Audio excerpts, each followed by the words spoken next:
Sud Radio, les vraies voix qui font bouger la France, 19h-20h, les vraies voix de l'emploi. Jérôme Laverny. Le travail, c'est la santé. Travailleuses, travailleurs. Parce que nous vivons plus longtemps, il nous faudra travailler plus longtemps et partir à la retraite plus tard. Il y a des gens qui travaillent ici. Le pouvoir d'achat, c'est d'abord le travail, c'est la rémunération, c'est le salaire qui tombe chaque mois. Nous allons faire du bon travail ensemble. Qui vous permet de payer votre loyer, vos dettes, votre alimentation. Et voilà le travail. J'arrêterai qu'il y en a qui arrivent en avance le matin. C'est inadmissible. Mais qu'est-ce qu'il y a au-dessus du droit du travail? Je vous rappelle notre devise, travailler moins pour gagner plus.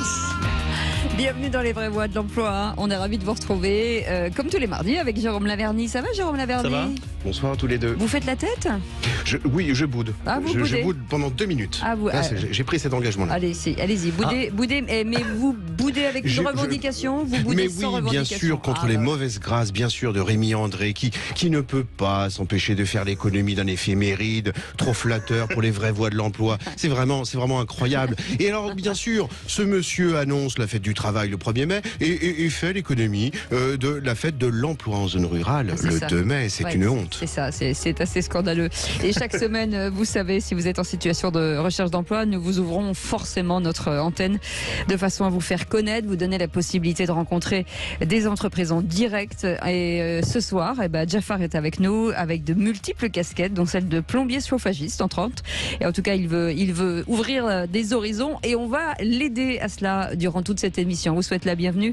C'est les vraies voix de l'emploi. Vous avez un CV, monsieur? Oui, c'est un CV de ce que j'ai fait avant. Tac. Non. Vous avez son curriculum vitae? Oui, je connais ton pédigré et si tu connais pas le mien, il faut que je t'informe. Ah ça va, vous allez pas nous sortir tout le curriculum, si? Il y a quoi là-dedans? Mon CV. Donc vous me remplissez tous ces papiers-là et puis les autres choses, comme tous les dossiers, il faut un CV, une lettre de motivation, toutes ces choses-là et puis voilà. Regarde, il est tellement léger que ça flotte des dents. Bien, il est temps de se mettre au travail. Et Jafar sera avec nous dans quelques instants. On va lui poser des questions. On va le mettre en condition, peut-être Jérôme Laverny, de trouver un emploi, parler de lui, de ce qu'il sait faire, de ce qu'il veut faire, de ses aspirations. Et au sommaire de cette émission, on va vous parler du travail qui est dans le pré. Les zones rurales, les villes qui comptent jusqu'à 500 000 habitants ont enregistré une hausse de l'emploi salarié supérieure à la moyenne nationale depuis le Covid. Et les perspectives de recrutement continuent de s'accélérer. On partira ce soir dans le Cantal, 4,1% du taux de chômage, 6 pour la Corrèze, ensuite 7 pour le Lot-et-Garonne et 5,8 en Isère. Nous franchirons donc tout d'abord les portes de la Fondation Partage et Vie, dont les EHPAD sont fortement implantés dans ces zones rurales, celui de Navetz qui est en Corrèze avec la directrice Sophie Domias. Puis cap vers le Lot-et-Garonne ensuite avec Rémi Ripet, président du groupe ARH Emploi Local et de nombreux emplois à pourvoir, notamment des directeurs de site ainsi que des opérateurs de production ou encore des chefs de vente. Et c'est dans l'industrie précisément qu'on finira ce tour de France des zones rurales en Isère avec Nadine Jamet, DRH de l'usine Eurofloat du groupe Saint-Gobain à Salès-sur-Sanne. Et c'est les vraies voix de l'emploi avec Jérôme Laverny. Les vraies voix Sud Radio. Et donc le CV est arrivé sur notre table, Jérôme Laverny avec Jafar qui est avec nous. Merci, bonsoir. D'être en direct. Je sais on sait toujours que l'exercice n'est pas toujours très évident. On a envie de faire un peu le périmètre de votre personnalité et de savoir d'abord qui vous êtes, ce que vous recherchez et qu'est-ce qui finalement a changé chez vous, parce que j'ai l'impression que vous êtes très ouvert aujourd'hui. Oui, effectivement. Bonsoir. Bonsoir. Merci de me recevoir. Écoutez, moi j'ai un parcours assez atypique. Si je peux parler de moi, c'est que je me suis énormément cherché. Oui. Donc du coup, arrive à des gens très bien. Et voilà, j'ai un parcours assez atypique, comme je vous l'expliquais. C'est-à-dire que ça commence par quoi? D'abord scolairement parlant, peut-être? Scolairement parlant, j'ai pas forcément fait un parcours assez long. Oui. Par contre, je me suis cherché et je me suis trouvé dans pas mal de domaines. Et du coup, c'est la plomberie chauffage vraiment qui arrive au bout. Oui. Malheureusement, je n'ai pas pu développer ce métier-là car, si vous voulez, le marché est un petit peu saturé. Oui. Mais c'est difficile. Est-ce que c'est difficile aujourd'hui de trouver du travail? Est-ce que c'est difficile? Est-ce que c'est un problème de réseau, par exemple, de dire j'ai pas de réseau, je ne sais pas trop comment faire, vers qui aller, comment me vendre? Je dirais pas que c'est difficile, mais il y a une accessibilité. C'est sûr que c'est accessible. Maintenant, il faut savoir à qui parler, s'orienter vers des plateformes qui peuvent vraiment vous orienter vers les partenariats également. Est-ce que c'est compliqué aujourd'hui justement l'accès à ces plateformes? C'est-à-dire qu'il y a pléthore, Jérôme Laverny, il y a pléthore de propositions, pléthore de plateformes, d'informations. Est-ce qu'on s'y perd pas un petit peu? Mais si, tout à fait, vous avez mille fois raison. Parfois, la profusion d'informations la tue dans l'œuf. Et du reste, inverse un petit peu la donne du point de vue de la méthodologie. Il ne s'agit pas pour un demandeur d'emploi de recevoir une information, mais qu'on lui infuse, qu'on lui suppose une information. C'est en cela que doit reposer la méthodologie de tous les acteurs de l'emploi, qu'ils soient privés et publics. Et je vous donner un exemple très très concret. Par pudeur, Jaffar n'a pas parlé de son diplôme de CAP cordonnier. C'est un diplôme. Ah, c'est génial, ce sont ça. des études. Voilà. Par pudeur encore, il dit que son parcours est atypique, en rangeant derrière ce mot atypique le fait qu'il a effectué plein de boulot.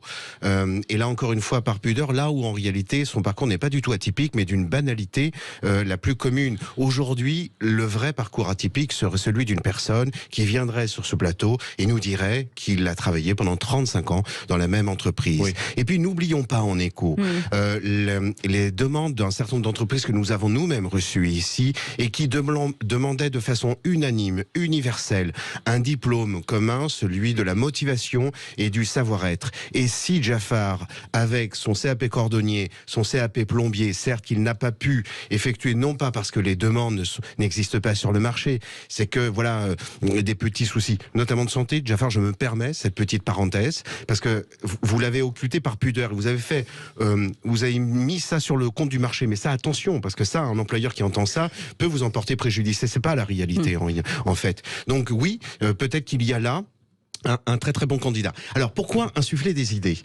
Petite question, Jaffar, Cantal, Corrèze, on est où encore? Isère, Lot-et-Garonne. Et Lot-et-Garonne, est-ce que ça vous parle? Est-ce que vous y avez été? Je n'ai pas eu l'occasion de visiter ces belles régions. C'est bien la raison pour laquelle la méthodologie des acteurs de l'emploi doit consister à non pas attendre que Jaffar aille consulter des offres d'emploi dans les départements cités, mais c'est que nous-mêmes nous devons proposer, insuffler cette idée-là, pas seulement pour la nature des métiers, mais on va en reparler pour les conditions économiques qu'il suppose. Moi, ce qui m'intéresse, c'est de comprendre, parce que quand je regarde votre CV, vous avez dit effectivement que vous aviez un CAP cordonnier et tout à coup vous dites aujourd'hui j'ai trouvé ma voie plombier chauffagiste. Alors comment on passe de cordonnier à plombier chauffagiste, pardon? Est-ce que c'est une entreprise qui vous a donné, d'où vous vient cette idée? Parce que c'est le parcours qui est intéressant. J'imagine que il faut se chercher. Oui. De par vos qualités, vous pouvez vous transcender et trouver quelque chose vraiment qui vous plaira en travaillant au jour le jour. Oui, mais c'est parce que vous êtes rentré chez quelqu'un, parce qu'on vous a proposé une formation. Comment vous avez basculé de l'un à l'autre? Si je peux me permettre, c'est vraiment un métier où vous apportez une solution à des gens qui ont des problèmes. C'est vrai. Donc forcément, ça fait graver votre valeur en fait. Oui. Donc, voilà, mais c'est une découverte, c'est une rencontre chauffagiste. Comment ça s'est passé? Comment vous avez découvert cette formation? Pourquoi? Qui vous a emmené dans cette formation? Parce que vous avez fait un CAP en plus de plombier chauffagiste. Oui, effectivement. En fait, j'ai des oncles qui sont très bricoleurs, qui m'ont donné cet amour de la bricole. Voilà, c'est ça. Et vous voudriez travailler comme commercial sédentaire, c'est ça? C'est aussi une de mes facettes. Par exemple, dans une plateforme de bâtiment, on pourrait signer il y a plein d'enseignes, on peut en citer ou pas, je sais pas, Point P, La Peyre, etc., où vous êtes en contact directement avec les artisans qui viennent chercher un fer à souder, du cuivre, etc., pour les plombiers chauffagistes, ou des particuliers, votre oncle qui aime bricoler, et qui vient chercher du matériel aussi. C'est ce que vous rechercheriez? Effectivement, ça serait une belle opportunité. En somme, donc, et en synthèse, sauf à recevoir Alors évidemment, un candidat comme Jaffar va se sentir dans l'obligation de formuler un souhait, un projet. Là où en réalité, dès lors qu'on discute et qu'on propose et qu'on met sur la table tout un tas de solutions qui vont venir par exemple en écho à la motivation qui a conduit Jaffar à faire ce CAP plombier, être bricoleur, alors là, le champ des possibles, le champ des horizons s'ouvre considérablement et c'est à nous de le faire comme on le fait ce soir à l'antenne de Sud Radio et comme vont nous y aider peut-être les entreprises qui vont suivre ensuite. Mais est-ce que ça veut dire que si demain quelqu'un vous propose un chouette job dans la cordonnerie, vous iriez quand même ou pas? Oui, effectivement, c'est quelque chose qui pourrait m'intéresser. Et d'ailleurs, j'en parlais tout à l'heure avec Jérôme, ouais. vis-à-vis de changer de région. Oui. C'est vraiment quelque chose de plutôt intéressant, je trouve. Là, vous habitez où? En Île-de-France? Je suis en région parisienne. En région parisienne. Et là, vous pourriez vous délocaliser et partir dans une région que vous ne connaissez pas. Je trouve ça très séduisant. Oui. Découvrir une nouvelle région, une nouvelle population, une nouvelle manière de travailler. Oui, et une nouvelle manière de vivre. Alors, sauf votre respect, Jafar, je vais être cash parce que ça, c'est très important pour l'émission de ce soir. Oui. Oui, il y a le choix du métier, il y a s'ouvrir de nouveaux horizons, découvrir de nouveaux paysages, mais pas que. Si aujourd'hui, l'emploi pose un problème, c'est quand le reste à vivre dans un certain nombre de régions est très difficile. Aujourd'hui, si Jafar retrouve un emploi en Île-de-France, et c'est tant mieux, et on va l'y aider, oui, très bien. Sauf que derrière va se pointer le problème du logement qu'il n'a pas pour l'instant. Oui. Or, ça va être doublement difficile. Il se trouve que dans un certain nombre de régions, comme celle dont nous allons franchir les portes ce soir, eh bien, ce reste à vivre entre un salaire qui serait susceptible de lui être proposé et le paiement d'un loyer ou de je ne sais quel autre logement, eh bien, lui permettra un reste à vivre, une vie beaucoup plus décente. Mais ça, encore une fois, c'est à nous, acteurs de l'emploi, ou la meilleure radio du monde, Sud Radio, de lui suggérer. Et de l'accompagner dans ce sujet-là. Est-ce que vous savez, avant que Jérôme Laverny vous en parle, est-ce que vous avez imaginé à un moment donné peut-être aller travailler ailleurs que dans la région parisienne? Effectivement, j'en parlais autour de moi. Oui. Et ce qui est dingue, c'est que je suis tombé sur cette discussion qui m'a amené à penser à la Corrèze. Voilà, à la Corrèze, oui. Et vous auriez pu aller à l'OM, par exemple, à Marseille, puisque vous êtes fan. Allez, vous restez avec nous, on va revenir dans quelques instants. On va revenir avec la Corrèze, le Cantal, avec des entreprises qui effectivement pourraient vous intéresser. Jérôme Laverny pour l'instant, et on fera un petit tour de France dans cette France rurale qu'on aime tant avec Sud Radio. Restez avec nous, on revient dans un instant et c'est les vraies voix de l'emploi. C'est avec Jérôme Laverny, pardon. Et ce soir, avec Jérôme Laverny pour les vraies voix de l'emploi, nous allons faire un petit tour de France. C'est-à-dire que nous allons partir en ruralité. C'est vrai qu'on parle toujours des grandes villes. Jérôme Laverny, j'allais dire Philippe David, mais Jérôme Laverny, nous, on étudie quand même la radio des territoires avec Sud Radio. Et ce sont aussi des opportunités très intéressantes. Avec, vous l'avez dit, d'abord des métiers intéressants, des salaires plutôt affriolants. Et puis surtout, une vie qui nous permet d'avoir un reste à vivre aussi, faut y penser quand même. Oui. Vous rappeliez en démarrage d'émission les taux de chômage des différents départements que nous allons rencontrer ce soir. C'est pas pour rien, c'est qu'effectivement les opportunités sont assez nombreuses, beaucoup plus qu'on l'imagine. Dans l'imaginaire collectif et un peu même journalistique, on considère que qui dit grande zone urbaine dit affluence de travail. Eh bien non. Alors c'est vrai qu'ils sont atomisés, c'est vrai que il faut aller les chercher dans tel ou tel village. C'est vrai quand même que se pose le problème de la mobilité. C'est pas pour rien. Oui, d'accord. Mais néanmoins, les opportunités sont nombreuses, sont variées et couvrent pratiquement l'ensemble de tous les métiers que l'on retrouve ensuite en zone urbaine, comme nous allons le voir immédiatement. Alors là, on est avec Jafar, avec qui cherche un emploi, qui a un CAP de cordonnier et de plombier chauffagiste. Voilà. Et pour le coup, c'est peut-être l'occasion, avec ces différentes entreprises que nous allons rencontrer ce soir, de lui trouver une opportunité, puisqu'il est tout à fait enclin à quitter la région parisienne pour aller ou en Corrèze ou dans le Cantal, par exemple. Oui, on va prendre la direction de la Corrèze et du Cantal, le plein centre de la France. C'est magnifique. Nous sommes en compagnie de Sophie Dumas, directrice de l'EHPAD et de la Fondation Partage et Vie à Varetz. Bonsoir. Bonsoir. Vous avez donc des EHPAD en Corrèze et dans le Cantal. Parlez-nous-en. Un peu partout. Un peu partout même, mais là en particulier la Corrèze et le Cantal. Un peu partout, effectivement, dans toute la France, puisque la Fondation compte plus d'une centaine d'établissements dans toute la France, aussi bien dans des grandes villes comme Paris ou Lyon, que comme dans des toutes petites villes comme effectivement Varetz, Naves, donc en Corrèze, où vous parliez de l'Isère tout à l'heure. On a beaucoup d'établissements en Isère, puisqu'on a plus d'une dizaine d'établissements en Isère. D'accord. Ça regroupe quoi comme métier? Quels sont les métiers finalement, à part les métiers de soins? Est-ce qu'il y a, on imagine forcément qu'il y a des métiers connexes, mais combien de métiers aujourd'hui dans un EHPAD à peu près?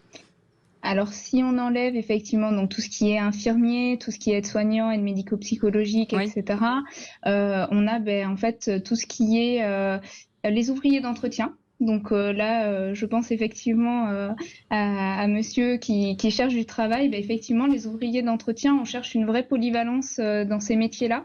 ça peut vraiment être une opportunité pour lui de chercher dans cette voie-là si c'est quelque chose qui peut l'intéresser, parce que nous, justement... Quand vous dites polyvalent, c'est-à-dire que savoir un peu tout faire, en fait. C'est faire de l'électricité, être bricoleur, de la plomberie, et intervenir sur des sujets.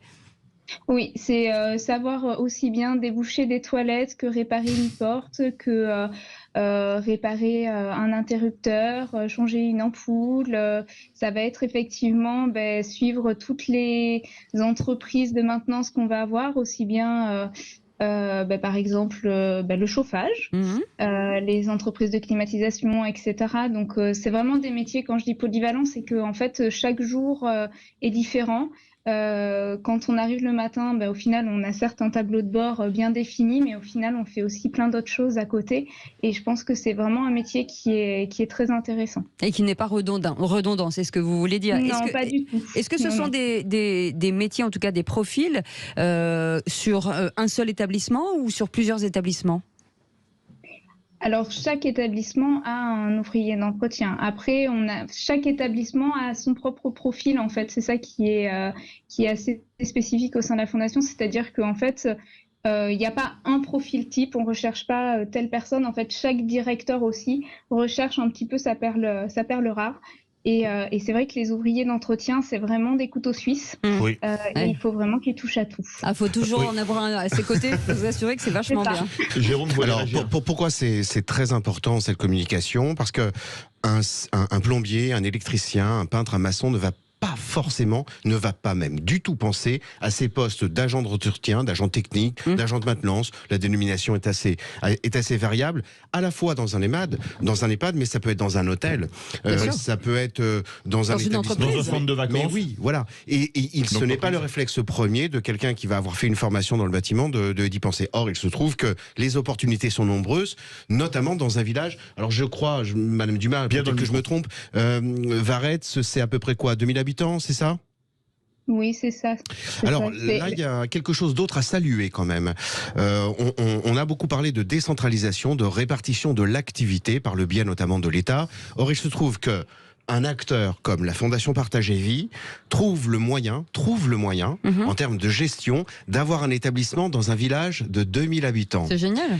Tiens, et si un des plus gros employeurs de France, à savoir l'État, en tirait de bonnes leçons? Car en réalité, il s'agit de services donnés à la population, non pas tant seulement en offrant des emplois, c'est pas seulement ça, c'est que ça permet à des gens de Corrèze de rester en Corrèze, de leur famille de continuer à les voir, et c'est une formidable leçon et un formidable travail que fait cette fondation Partage et Vie. Parenthèse fermée, oui, ces postes d'agents techniques, ils sont très importants, ils se retrouvent dans tout un tas d'autres institutions, et notamment dans les mairies de zones rurales. C'est ça. Est-ce que vous avez, Sophie Dumas, sur votre site internet de la Fondation Partage et Vie, tous les postes que vous offrez, de l'Isère à la Corrèze et du Cantal à la Somme? Oui, on a effectivement un site qui regroupe toutes les offres d'emploi. Après, on a aussi, bien sûr, on communique aussi sur LinkedIn, etc., tous les réseaux sociaux. Donc, il ne faut vraiment pas hésiter aussi à faire des candidatures spontanées, même que vous pouvez transmettre directement à la Fondation. Du coup, dans tous les cas, il y aura une réponse qui vous sera apportée. Est-ce qu'il y a des possibilités de gravir les échelons dans ces métiers-là? Est-ce qu'on peut devenir chef d'équipe à un moment donné? Est-ce que c'est possible? Alors, je dirais au niveau du soin, il y a possibilité par exemple d'un aide-soignant de devenir infirmier et après potentiellement IDEC, voire après s'il le souhaite passer directeur, puisque effectivement on a ce type de profil, ou même des psychologues aussi qui ont fait l'évolution de souhaiter être directeur par la suite ou d'autres corps de métier. Après, c'est vrai que les ouvriers d'entretien, au sein même de l'établissement, il y a assez peu d'évolution. Par contre, au sein de la Fondation, il y a des postes qui sont en train de se créer pour justement chapeauter tout un secteur, entre guillemets, et épauler en fait une personne qui serait là pour épauler les ouvriers d'entretien, je dirais, de chaque établissement. Ça, ce serait une belle évolution pour Jafar, de commencer effectivement comme agent de maintenance ou de gestion justement de tous ces petits bobos que peut traverser une entreprise et pouvoir à un moment donné être à la tête d'une équipe. Oui, effectivement, l'évolution est vraiment attirante. Oui. Et bien sûr, le contexte de l'environnement, c'est super important. Oui. Parce que maintenant, l'environnement, je pense, a pris une part importante dans le travail, pour le travail j'arrive plus, désolé. Non, mais ce que vous dites, non, mais c'est dans l'appréciation générale d'un travail, en fait.